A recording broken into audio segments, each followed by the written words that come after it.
Waawo. Ekibuuzo kino kikulu nnyo. Omukyalo ono yeddira mbogo. Omukyalo ono abuuza nti nga tannaba kubuuza agambye nti yagendako mu ssabo erimu ery'enzikiza eriggalawo, ndowooza ategeeza ery'amayembe. Omukyalo ono agamba nti ayina eyali amututteyo, ndowooza nga bombi bakazi. Omukyalo ono agamba nti mu ssabo eryo yali atyamu nnyo, nga lyonna likutte enzikiza nga talina kyalaba, ng'atyamu. Era agambye nti mu kutya okungi ye yeekweka mu kikondoolo ky'oyo gwe yali agenze naye. Omukyalo ono agamba nti yakoma okulaba ng'alaba endege oba ng'awulira endege, kyokka agamba nti bwe yatuuka okujjanjabibwa yawulira omuntu nga yamukwatako, era omuntu n'amugamba nti tontunulako oba tontunuulira.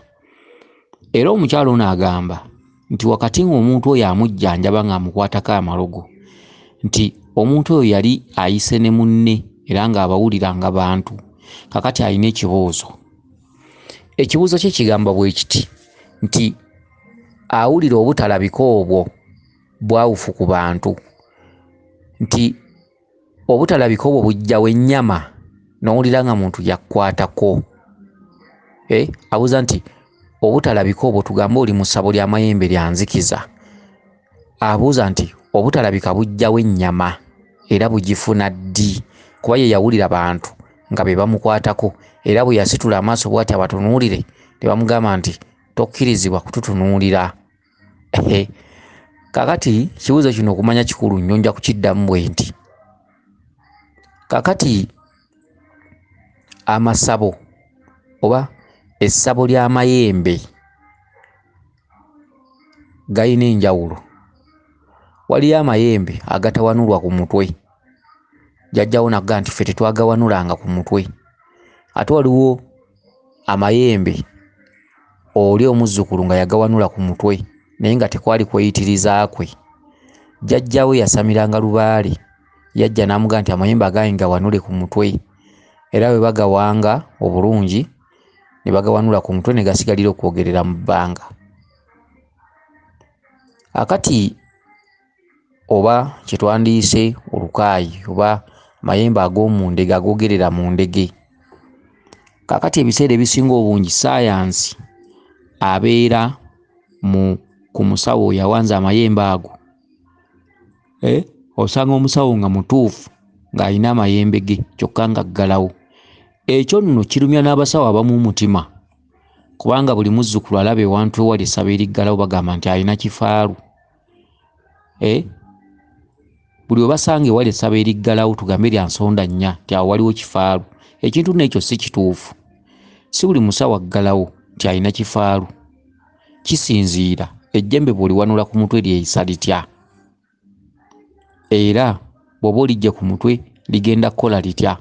Kuba ligenda kuba lyeyambisa amaanyi gaalyo, kubanga Ssenkulu atuula wali ku bbali era ne gamusoya ebibuuzo bwe wabaawo eby'okumubuuza era ng'abiddamu naye ng'ate ayogera, oluusi ayogerera sayidi eri. Akati ejjembe ly'oku mutwe teritera nnyo okukola byewuunyisa, era Lubowa bw'alinnya ku mutwe gw'omukongozzi oba nankulu oba Ssenkulu ayogera live nga mmulaba. Kyokka gali engeri gye gaba gawanula ku mutwe gaba tegalinnya ku mutwe gw'oli, gaba geetengerera. Ekyo kye kisibyawo. Ekisibyawo nti ejjembe lya ddembe okutambulira mu buli kimu kye lyagadde, era lisobola okwetondamu ekintu eky'enjawulo n'owulira ekintu nga kikuyitako, oba musota oba kasolosolo oba n'owulira engalo z'omuntu nga zikkwatako. Twogera ku mayembe abawanga amayembe mu bulambulukufu, twogera ku basawo abalina amayembe amalambulukufu nga gawangibwa agasigala ku mutwe n'agawanula ku mutwe. Kati twogera ku mayembe agawanula ku mutwe. Mayembe agawanulwa ku mutwe bwe muba mutudde nga essabo teririimu kitangaala, ga ddembe okujjira mu ngeri yonna gye gazzeemu. Kyokka kiri mirundi ebiri olw'okuba mu nsi tulinamu abantu abatuufu n'abatali batuufu. Oyinza okusanga omusawo ng'ekintu ekyo kyamutendekebwa, okitegedde nga kyamutendekebwa, kati nga oluusi gye walaga nga kyali kitendeke, oluusi oli nga ye nnyini nga ye yeekolamu omulimu okulabika nti atuukiriza ekifaananyi eky'amayembe mwe gajjanjabira. Omusawo n'ava eno n'ayogerera sayidi eno, n'amala n'ayogerera sayidi eno, oba wano n'ayogera nga yeesimbye, ate wano n'ayogera nga akutamye. Okitegedde nga ye yabitendekebwa. Ngera bw'omanyi nti ensi gye tulimu erimu buli muntu okunoonya waafunira. Omuntu asobola okugenda ne bamutendeka obutendesi amayembe ago engeri gye gakolamu oba engeri gye geeyisaamu n'agiyiga, n'ajja n'ateekawo kasubi. Kitegedde n'atandika okukola ekintu nga kye baamutendeka. Kyokka ate waliwo omusawo omutuufu. Abasawo abatuufu mwebali, omusawo omutuufu mwali, abasawo abalina amayembe gaabwe ago weebali. Okitegedde weebali. Ekintu ky'okuwulira ekikwatako sijja nnyo kukigenda nnyo wala, kubanga amayembe gennyini bamala okugawanula ku mutwe gakozesa amaanyi gonna ge gasobodde. Era oyinza okugenda ng'eddogo likuluma n'ovaayo nga liwonye, naye nga wawulidde engalo z'abantu nga zizikkwatako. Okitegedde. Naye kati oyinza okugenda ku musawo nga ye yatendekebwa bitendekebwa ebintu nga mufere, awo omusawo asobola okuzannya paatisi ezo zonna, kubanga ejjembe erimu lidda ku mulyango, eddala ne lidda sayidi eri, eddala ne lidda sayidi eno, ne gakola olukiiko. N'owulira nga lino bwe limala okwogera liri liddamu, liri bwe limala okwogera lino liddamu, lino bwe limala okwogera liri liddamu. Naye ng'ate omukongozzi ayinza n'okutuula kumpi, ayinza n'okuba linaana mukakase nti si yayogera. Era bayinza okubasibira mu ssabo eryo nga lirimu kumpi abantu 2 bokka, naye n'owulira amaloboozi nga 8 waggulu awo mu ssubi.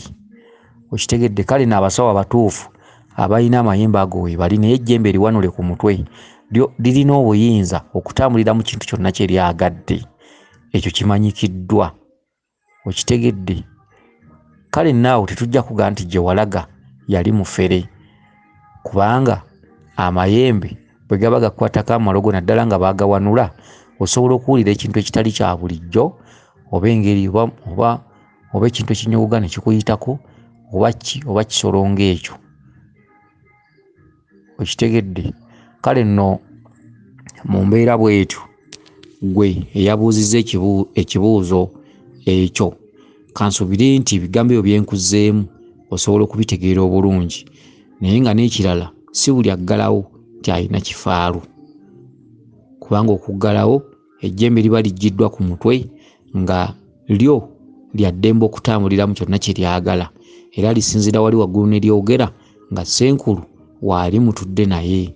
Kyokka waliwo okugamba nti oluusi essabo baalisibiddemu abantu bangi abali mu kakodyo ako, naye oyinza okutuuka ku ssabo ne babasibiramu 2 mwekka ne gwe wagenze naye ne Ssenkulu, amayembe ne gatandika olukiiko, era n'owulira nga gaaliri eri wali lyogera ne liri lyogera ne liri lyogera ne liri lyogera nga geeyanukula geddamu, bwe geebuuza bwe gaddamu, gateesa ku ggwe omulwadde atudde awo. Kyokka nga nzikiza wonna wakutte, era olw'okuba nti temuli mu bantu bangi, ekyo kyokka kyokka kiba kikumala okutegeera nti ono lubaale gw'ayina oba amayembe g'ayina gakola, kubanga amayembe gasooka ne galeeta ekitangaala nga bw'olaba oba sipaakisi oba emmunyeenye oba ki, bwe gaba gajja, okitegedde, ne gakulaga sayinizi ezo nti tutuuse. Kisinziira. Omusawo omufere musabo omwo asobola okutegekamu banne nga 4 ne bazannya ekintu ekyo amayembe kye gakola.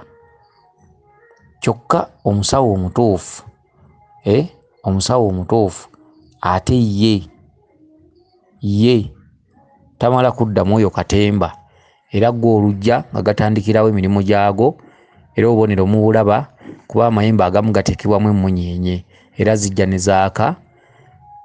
Ssenkulu asobola okuba musabo atuddemu yekka ne bewazze nabo, mayembe ne gatandika olukiiko lwago. Okitegedde.